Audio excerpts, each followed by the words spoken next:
इसे हम बोलते हैं एरिथ्रोसाइट सेडिमेंटेशन रेट। बचपन से ये भी पढ़ते आ रहे हैं, ठीक है, फर्स्ट ईयर से लेकर पढ़ते आ रहे हैं।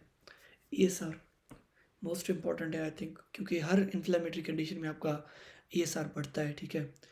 शायद एक कंडीशन है आपकी, मुझे भूल रही है, उसमें कम होता है, मैं बता दूंगा किसी और वीडियो में या डिस्क्रिप्शन में लिख दूंगा।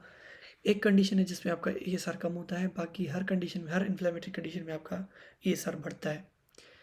अच्छा जी, शोगरिन सिंड्रोम था शायद, या शोगरिन है या SLE में तो बढ़ता है, ठीक है, या तो शोगरिन सिंड्रोम है या कोई और इन्फ्लेमेटरी कंडीशन है जिसमें आपका ESR कम होता है। अच्छा जी, ESR क्या होता है? नॉर्मली जो आपके RBCs होते हैं ना, वो नेगेटिवली चार्ज होते हैं, और आपको तो पता है सेम चार्जेस रिपल करती हैं, ठीक है। अब नॉर्मली आपके जो RBCs होते हैं वो एक दूसरे से रिपल हो रहे होते हैं, लेकिन जब इन्फ्लामेशन होता है तो आपका फिब्रिनोजन आपका रिलीज होता है, आपका लिवर फिब्रिनोजन बनाना शुरू कर देता है, जो कि आपका फैक्टर 10 है, कोगुलेशन फैक्टर है। और वो क्या करता है, फिब्रिनोजन नॉर्मली आपके एंडोथेलियल को रिपेयर करने के लिए आता है, लेकिन इसका साइड इफेक्ट ये होता है कि वो RBCs को बाइंड करना शुरू कर देता है। अब जब वो RBCs को बाइंड कर देगा तो नेगेटिव चार्जेस जो पहले रिपल कर रही थी, वो अब नेगेटिव चार्जेस वहाँ पर रहेंगी नहीं, इधर न्यूट्रल हो जाएंगी या फिर कम हो जाएंगी। नेगेटिव चार्जेस जो वहाँ से चली गई, तो RBC जो एक दूसरे से रिपल थे, अब वो एग्रीगेट करना शुरू हो जाएंगे।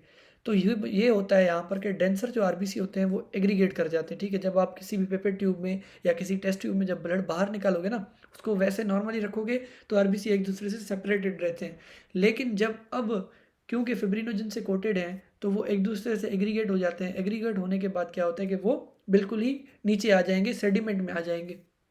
तो इस डेंसर RBC के एग्रीगेट को, जो कि फास्टर रेट पर नीचे गिर रहा है, इसको आप बोलते हो erythrocyte sedimentation rate.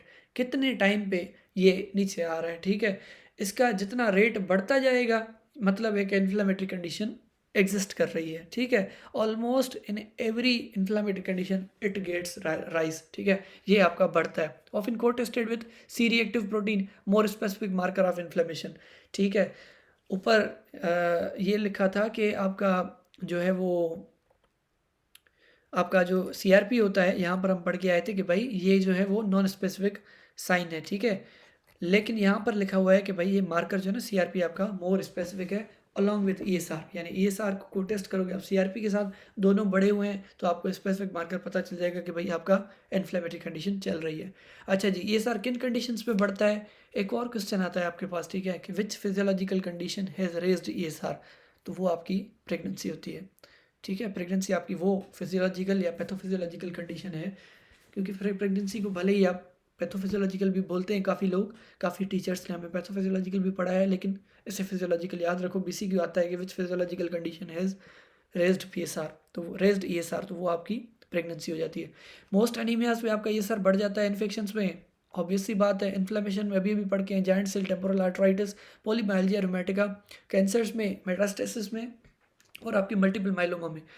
Renal disease, end stage renal disease हो या नेफ्रोटिक सिंड्रोम हो, उनमें भी आपका बढ़ जाता है प्रेगनेंसी, तो अभी आपने पढ़ ली।